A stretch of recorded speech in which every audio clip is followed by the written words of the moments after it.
She stopped speaking her native language after the accident. It was taken as weakness. Two powerful guests came to pressure and bargain with her future. There is a man in the room they do not notice. He understands everything. One phrase will change the course of the conversation. Write in the comments where you are watching this story, because it is such quiet moments that decide loud outcomes. The air in the private room of the Silver Lotus restaurant, the pearl of Stormhaven City, was filled with tension, thick as the aroma of truffle oil that permeated the exquisite dishes. A deal worth $500 million balanced on the edge like a crystal goblet, ready to break at the slightest wrong move. The walls of the room, paneled in dark walnut with fine carvings, absorbed the soft light of the crystal chandelier, casting reflections on the polished black oak table. Outside the window, huge as an artist's canvas, the lights of skyscrapers shone, turning the night city into a sea of stars. And inside, a drama was unfolding, where every look, every gesture was a move in a chess game full of hidden intentions.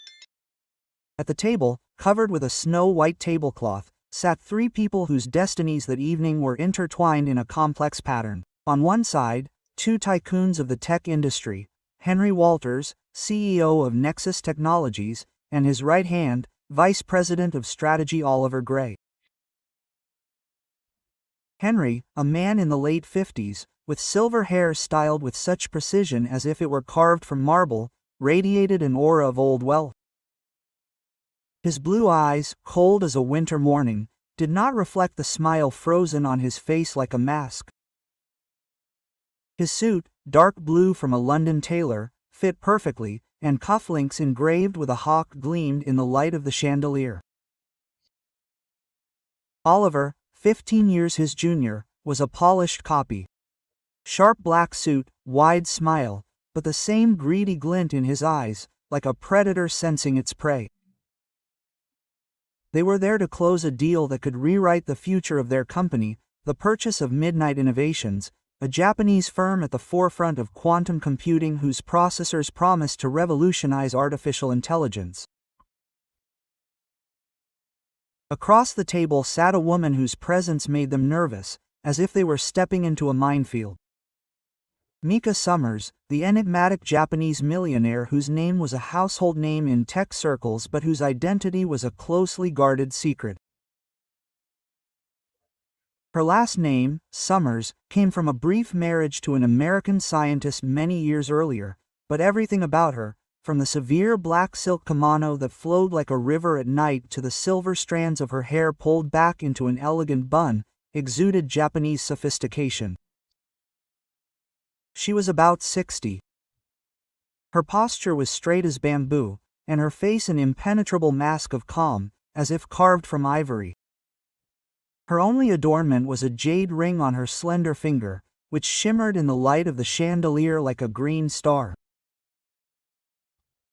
Beside her sat her assistant, Edwin Lee, a young man with neatly combed dark hair and an impassive expression that perfectly reflected her reserve. His dark suit was more modest than those of the magnates opposite, but there was a precise precision in his movements, and a hunter's attentiveness in his eyes. Edwin was her voice, her translator, her shield in this room where words were weapons. The trouble began the moment Mika entered the room. Her steps were light as the rustling of leaves. After the short greetings, translated by Edwin, she spoke, but not in English. As Henry and Oliver had expected, her words flowed in Japanese, soft, melodic, like Simison's music, but completely incomprehensible to two Americans accustomed to the language of contracts and numbers. "Miss Summers is pleased to be here and thanks you for your hospitality," Edwin translated. His English was impeccable, with a slight accent that gave the words crystal clarity. Henry laughed. His laughter was too loud, as if he were trying to fill an awkward silence. Of course, it was an honor. "Tell her we are glad to see her," he said. His voice was saturated with corporate courtesy, but his eyes betrayed irritation. Waiters in white gloves, like shadows, served the appetizers, delicate arrangements of tuna with wasabi and yuzu foam, arranged on a gold-rimmed porcelain plate. Henry adjusted his cufflinks and decided to try again. His tone was as sharp as a blade. Miss Summers, your developments in quantum processors are revolutionary. With our resources and global distribution network, we can change the world, he said. His smile was rehearsed, like a scene from a play. Edwin leaned toward Mika, whispered a translation. His voice was barely audible, like the rustle of pages. Mika answered with a short phrase. Her voice was quiet, but hard as granite. Edwin turned to the men. Miss Summers understands the potential of collaboration, he said. His tone was flat, almost mechanical, as if he were reading from a screen. The conversation dragged on in this plodding rhythm for almost an hour, like a dance with one side constantly stumbling. Henry and Oliver poured out streams of corporate compliments, painting a picture of the prospects. Their voices grew louder, as if the volume could compensate for the lack of rapport. Edwin reduced their speeches to a few words, whispered them to Mika, and she responded briefly. Her sentences dissolved into the air like smoke from incense. It was like a game of tennis where the ball kept hitting the wall and never returning. Oliver was losing patience. His fingers nervously tapped the rim of his wineglass, and his green eyes flashed with irritation. He leaned toward Henry, covering his mouth with his hand in a feeble attempt to hide his words, but his whisper was loud enough to be heard at the next table, if there had been someone there. What is this, Henry, some kind of trick? She makes us chase her like puppies, he hissed. His voice trembled with suppressed anger. Henry gritted his teeth. His smile became thinner, like a razor blade. Easy, Oliver, that's their style. Hierarchy, respect, all that. Play by the rules, $500 million is at stake, he replied. His voice was quiet, but there was steel in it. But Mika's eyes, dark as the night sky and sharp as obsidian shards, watched their every move. She rarely looked at Edwin as he translated. Instead, her gaze slid over Henry and Oliver's faces, as if she were reading their thoughts, their fears, their weaknesses. Sometimes she addressed them directly. Her Japanese phrases sounded like questions. Her head tilted slightly, as if she were waiting for them to understand. Henry and Oliver looked at Edwin helplessly. Their faces expressed a mixture of panic and irritation. She asks how you enjoyed your recent holiday at the ball. Mr. Walters, Edwin translated. His face remained impassive, like a mask. Henry blinked, confused. Oh, yes, wonderful, very relaxing. How does she know? He muttered. His fingers nervously adjusted his tie. Edwin, without changing his expression, continued. She also notes that your company's shares have dropped 2 points since the leak of your quarterly forecasts. Mr. Gray. Oliver turned pale. His fingers squeezed his glass so tightly that the glass almost cracked. They felt like they were under a microscope. Their confidence crumbled under the gaze of a woman whose tongue made them as helpless as children. Their irritation grew into a dangerous mixture of anger and arrogance. They were titans of industry, masters of this city, this restaurant, this deal. They were used to having their word be law, to having their smiles open doors, and their signatures change the fate of companies. But Micah Summers made them feel like fools, and it was unbearable. They didn't notice that behind them, along the wall, moved a shadow, a waitress named Sophia Clark, whose movements were so smooth and silent that she was part of the decor. Her white fourtoque was spotless. Her blonde hair was pulled back into a low bun, and her green eyes watched the proceedings as if she were an artist capturing a scene. Sophia was invisible in this world of luxury, trained to anticipate guests' wishes before they voiced them. She refilled water as soon as the level in a glass dipped, cleared plates from the ghost's ledge. Her presence was a pair of hands, not a person. But Sophia was an observer. It helped her survive not only the grueling shifts at Silver Lotus, where a single evening could bring in tips equal to her weekly salary, but also a life of struggle for a place under the sun. She noticed everything, the slight tremor in Oliver's hand as he reached for his wine, betraying his irritation, Henry's tight smile that cracked like thin ice under the weight of his impatience, and, most of all, Mika Schomer's. To Henry and Oliver, she was an obstacle, a foreign mystery they couldn't solve. To Sophia, she was something else, familiar, like an echo from the past. Sophia had grown up in Osaka, where her father, a cultural attaché at the American Embassy, had fallen in love with Japan and raised her in its traditions. She attended the local school, where her days were filled with the rhythm of the Japanese language. Her friendship with a girl named Haruka was woven from its nuances, from polite forms to the hidden innuendos the Japanese wove into every sentence. Japanese wasn't just a second language to her, it was the language of her childhood, of her first secrets, of laughter over manga, of tears over a broken heart. Hearts, walks through cherry blossom gardens where she and her hand dreamed of the future.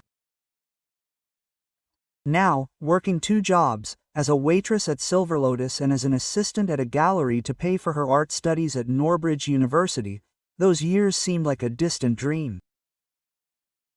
Here she was just Sophia, a quiet waitress whose life was reduced to surviving in a city where rent ate up half her income and her student debt snowballed. No one knew that Mika's words, soft and smooth, were as clear to her as the ringing of temple bells. And what she heard made her heart beat faster and her blood boil with indignation. Edwin's translations were precise but lifeless, like text printed on a printer.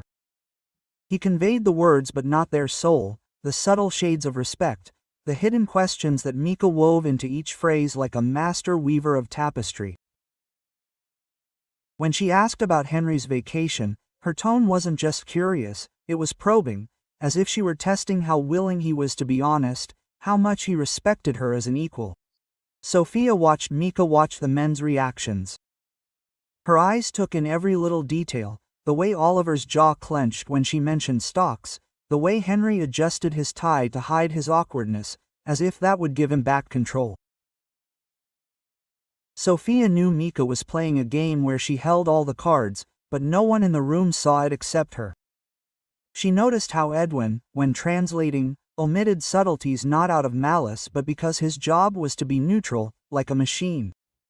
But Japanese isn't just words, it's intentions, it's context, it's respect woven into every intonation. And Mika used it as a weapon.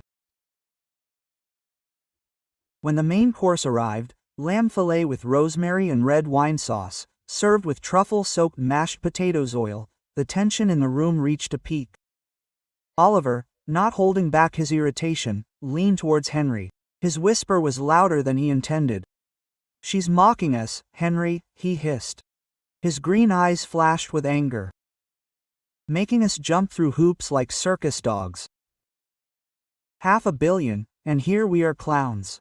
Quote. Henry gritted his teeth, his fingers tightening around the knife, but he kept a smile that looked like it was pasted on. "Patience, Oliver. She wants us to show weakness." "Don't give it to her," he replied. His voice was quiet, but there was a threat in it, as if he was talking not only to Oliver, but to himself as well. As if sensing their words, Mika spoke again. Her voice was soft, but sharp as the blade of a katana. Edwin translated. "Miss Summers wants to know why you believe her company needs you to run it." "She believes that Midnight Innovations has already proven its independence." Oliver snorted, his voice louder than politeness required. "Independence, without our distribution network, her processors will gather dust in warehouses in Tokyo." "Tell her she doesn't understand the global market," he said. His tone was laced with arrogance. Edwin translated, but Sophia heard Mika answer. Her words were as cold as the winter wind on Mount Fuji. "If they think I don't understand the market, why do they want my company so desperately? They underestimate me, and that's their mistake." Edwin softened the translation. "Miss Summers appreciates your offer, but she wants more details about your strategy." Sophia, standing against the wall with a carafe of water, squeezed it so hard her knuckles turned white. She saw Mika playing with them like a cat with a mouse. But her respect for these men melted with every word they said, like snow in the sun. Henry, oblivious to Sophia's glance, decided to change tactics. His voice became syrupy. Quote, "Miss Summers, let's be frank," he said, leaning a little closer to the table. His eyes glittered like those of a salesman confident of his advantage. Quote, "We know you've had difficulties since the accident. Rumors have been circulating. It may be hard on your health to cope with running such a company. We are not simply proposing a deal, but salvation." He smiled, thinking he had hit the mark, that his words would find a weak spot. Edwin translated. His voice was level, but Sophia heard Mika answer. Her tone was cold and sharp as ice. "They think I am broken because I do not speak their language. They see me as prey, but they do not understand that I am the hunter. Let them think." Edwin softened her words. "Miss Summers thanks you for your concern, but assures you that her health does not affect the business." Sophia barely suppressed a smile. Her heart was beating faster. Mika was not a victim. She was a strategist, and these men were blind to her power, like moths to the light, not seeing the flame. Sophia moved around the room. Her steps were silent, like a shadow on water. She noticed Oliver, thinking no one could hear him, whispered to Henry, "If she is like that, smart, why is she hiding behind a translator? It's a weakness. We can exploit it, push it until she breaks." Quote. Henry nodded. His eyes flashed like a wolf sensing prey. "We'll make her sign before she realizes what she's missing," he replied. His voice was quiet, but full of confidence. Sophia felt her blood boil, as if someone had lit a match to dry grass. She knew she had to remain silent, that her role was to be invisible, that one wrong move could cost her the job that kept her afloat in this expensive city. But Mika's words, her dignity, her calm in the face of their arrogance, had touched something deep inside. She remembered how her friend Haruka had defended her from being teased about her accent in school, how her father had taught her at dinner that language was not a barrier but a bridge, that respect was the foundation of everything. She couldn't stand by, not now, when she saw these men trying to break a woman whose strength was in her silence. When dessert was served, white chocolate mousse with rose petals and a drizzle of raspberry sauce, she took a step forward. Her heart was pounding so loudly she was afraid anyone would hear it. She swallowed, her hands shaking, but she forced herself to speak. "Ms. Summers," she said in Japanese. Her voice was quiet but clear as a bell. "I heard your conversation. These people do not respect you, they think you are weak, and they plan to deceive you by using your silence." Quote. The room froze, as if someone had pressed pause. Henry and Oliver looked at her. Their faces expressed shock, as if the statue in the corner had suddenly come to life. Edwin raised his eyebrows, his impassive face twitched, and a sparkle flickered in his eyes. Mika slowly turned to Sophia. Her gaze was deep as the night sky full of stars. "Who are you?" she asked in Japanese. Her voice was soft, but there was a sense of strength in it, like the wind before a storm. Sophia took a deep breath. Her fingers tightened around the edge of the fortuca. "I am Sophia Clark," she replied. Her voice was shaking, but she held herself as if she were standing on the edge of a precipice. "I grew up in Osaka. I heard everything they said. They don't realize that you see right through them. They think they can manipulate you because you don't speak English." Quote. Mika nodded. Her lips twitched in a small smile that was warm but sharp as a blade. She turned to Henry and Oliver and spoke in English for the first time that evening. Her voice was quiet but firm. Each word fell like a stone into the water, leaving ripples. "Gentlemen, I thank you for dinner, but there will be no deal. You saw weakness in me, but you did not see strength. You thought my language was a barrier, but it was my weapon. I understood everything, and I know what you were planning." Quote. Henry paled. His smile disappeared, as if it had been erased. Oliver opened mouth, but the words stuck. His face turned red as sauce on a plate. Mika stood up. Her kimono fluttered like leaves in the wind. Her movements were smooth but authoritative. "My company will remain independent, and I will find partners who respect not only my business, but me as a person," she said. Her accent was light, but the words cut like glass. She looked at Sophia. Her eyes shone like the jade of her ring. Thank you, Sophia. You reminded me that a voice can be found in the most unexpected places. Edwin stood up. His face remained impassive, but he nodded slightly to Sophia, as if acknowledging her courage, like a general saluting a soldier. Henry tried to salvage the situation. His voice was hoarse, as if he had swallowed sand. Miss Summers, this is a misunderstanding. We did not mean to offend you. Let us discuss it, he began, but Mika raised her hand. Her gesture was soft but final, like a closing door. That's enough, she said in English. Her voice was cold as marble. You've shown who you are. I don't work with people who see me as nothing more than an opportunity to exploit. She turned to face Sophia. Her gaze softened. Come with me, she said in Japanese. Her voice was soft but commanding, like the whisper of the wind in a bamboo grove. Sophia, still trembling, followed her, feeling Henry and Oliver's gaze burn her back like laser beams. They walked out of the room, leaving the two magnates in stunned silence. Their expressions were like gamblers who just lost a game they didn't even know they were playing. In the hallway, where the light from the chandeliers reflected off the marble floor, Mika stopped. She looked at Sophia. Her eyes were tired, but also warm, like embers smoldering in a fireplace. You took a risk by speaking, she said in Japanese. Her voice was quiet, but there was power in it.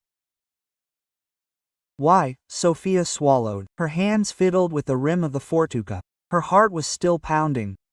I couldn't watch them humiliate you, she replied. Her voice was weak, but sincere. You were so calm, but I could see how it hurt you. I grew up in Japan, and I know what respect is. They didn't show it. I just couldn't keep quiet. Mika nodded. Her gaze softened, as if she were looking at an old friend. Did you see something they didn't? She said. Her voice was warm, like sunlight filtering through leaves. It's a rare gift, Sophia. In a world where everyone talks, few people know how to listen, much less see. They walked out of the restaurant, where a black Rolls-Royce was waiting for them. Its bodywork gleamed under the streetlights like obsidian polished to a mirror's shine. The driver, an older man named James with graying temples and the bearing of a former military man, opened the door. His movements were as precise as Edwin's. Mika gestured for Sophia to sit down, and she, still not believing it was happening, slid into the soft leather seat. The interior of the car smelled of leather and jasmine, and the silence was so deep that the noise of the city remained in another world, like a forgotten dream. Mika sat down opposite. Her face was tired, the wrinkles around her eyes were deeper, but her eyes shone like stars in the night sky. She was silent for a few moments, looking out the window, where the lights of Stormhaven City flickered like a galaxy. Then she spoke in English. Her voice was quiet but firm. Each word seemed carved from stone. For 6 months I have been in the shadows, she said. Her eyes met Sophia's. After the accident that took away my English, I felt invisible. People either yelled at me like I was stupid or talked about me as if I didn't exist. They saw me as weak because I kept quiet, but today, you gave me my voice back, Sophia. Not just because you spoke my language, but because you heard what I didn't say. Sophia felt her cheeks heat up, her hands shaking in her lap, but she couldn't take her eyes off Mika. I thought I was going to get fired, she admitted. Her voice trembled like a leaf in the wind. I was scared, but I couldn't keep quiet. They were so arrogant, so cruel. Mika smiled. Her smile was warm, like the summer sun, but there was strength in it, like the roots of an ancient tree. I saw it in your eyes before you spoke, she said. Her voice softened. I saw the way you flinched when Oliver raised his voice, the way your jaw clenched when Henry started his manipulations. I watched them, but I watched you too. You saw me when I was invisible to everyone. Quote. She leaned closer, her gaze growing serious, as if she were opening a door to a new world. The accident changed everything, Mika continued.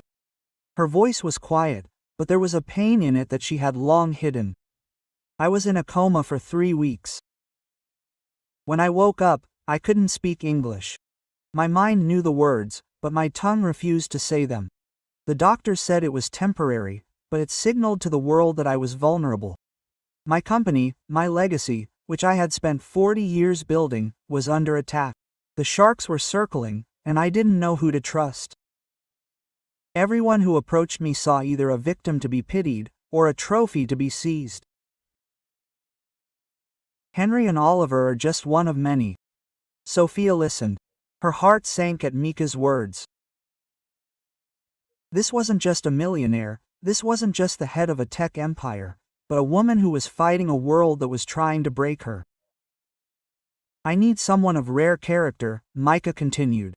Her eyes never left Sophia's, as if she were searching for an answer. This isn't an offer for a translation job. This is an offer for a new life. I need someone on my staff who understands nuance, who values honesty over ambition, who can be my eyes and ears, who can see not just the words but the feelings behind them. I need someone who can be my compass in a world where everyone wears masks. She paused, giving Sophia time to process what she had said. Her words hung in the air like the scent of jasmine. I have a font, Mika said. Her voice was filled with passion, as if she were bearing her soul. Summer's Foundation for the Arts and Technology. It supports female engineers and young artists. The two pillars of the future I want to protect. Those are my true legacy, not processors or contracts, but people who will change the world.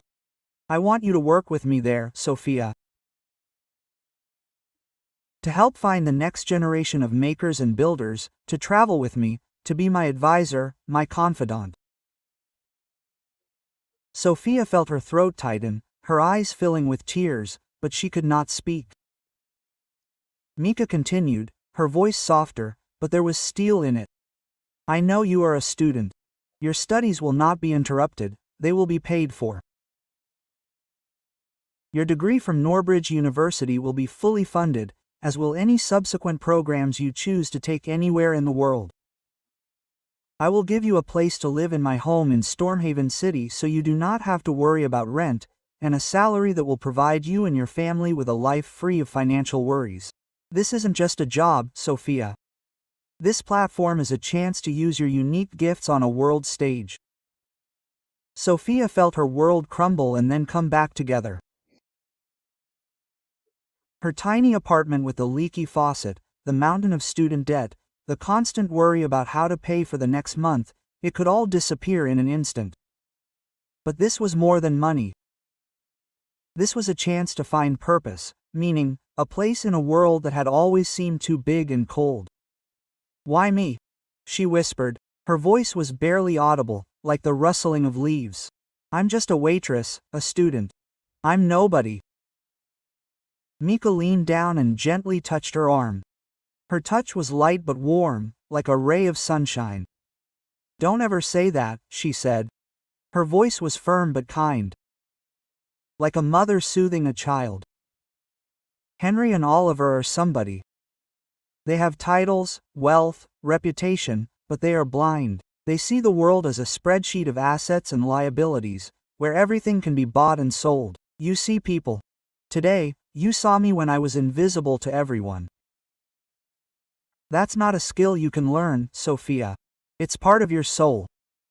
And in my world of lies and ambition, that's a superpower. The tears in Sophia's eyes weren't from fear or sadness, but from the realization that for the first time she was truly seen. The years of watching, of feeling like a shadow in her own life, of blending into the crowd, working in a restaurant or sitting in an auditorium, had taken their toll. They had prepared her for this moment, as if her whole life had been training for this encounter. She took a deep breath. The air in the car seemed charged with her future, as if it were sparkling with possibility. Yes, she said, her voice was clear and strong, like the tolling of a bell. Yes, Miss Summers, I'd be delighted. Mika smiled, her face lighting up, as if the darkness had lifted. Call me Mika, she said softly. Her eyes shone like the jade of her ring.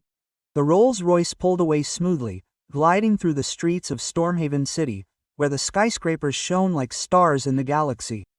Sophia looked out the window. Her heart beat in a new rhythm, like a drum calling to adventure. An hour ago, she had been invisible, a small spark in a huge, indifferent city, where her dreams of art seemed unattainable. Now she felt herself becoming one of those stars, bright, shining, full of power.